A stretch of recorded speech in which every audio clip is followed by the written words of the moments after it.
subscribe. साथीहरू पहिला पहिला मलाई यस्तो लाग्थ्यो क्या यो खेती बाली तरकारी रोप्ने फलाउने मेरो बसको कुरै होइन। मलाई केही गर्नै आउँदैन थियो नि त त्यसैले। अनि फेरि यतातिर कसैले नसिकाइदिने क्या।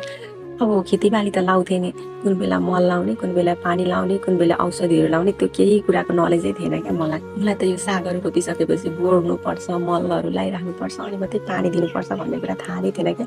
म त साग रोपेपछि पानी लाउने अनि टिप्दै खाने भनेर सोच्थेँ, तर त्यस्तो हुँदैन रहेछ। अनि एक दिन चाहिँ मैले छिमेकी आन्टीहरूले गफ गर्दै गरेको सुनेँ कि सागमा चाहिँ मल लगाएर गोड्ने बेला भएछ भनेको सुनेँ। अनि त्यसपछि ए यसरी पो गरिँदो रहेछ, किन मेरो नभएको भन्ने कुरा त्यहीँबाट थाहा पाएको क्या। त्यो पनि मलाई सिकाएको होइन, उहाँहरूले गफ गर्दै सुनेको मैले। अनि मैले चाहिँ यसरी चाहिँ हुँदैन रहेछ भनेर युट्युब हेर्दै सिक्दै अनि गर्दै गरेँ। अनि अहिले चाहिँ मेरो घरमा चाहिँ मेरो घर परिवारलाई पुग्ने गरी तरकारीहरू फलाउनको लागि सफल भएको छु।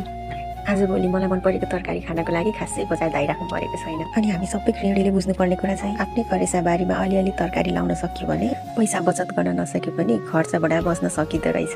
अनि मेरो आलु र कोपीको तरकारी पनि पाकेर रेडी भइसक्यो। By by.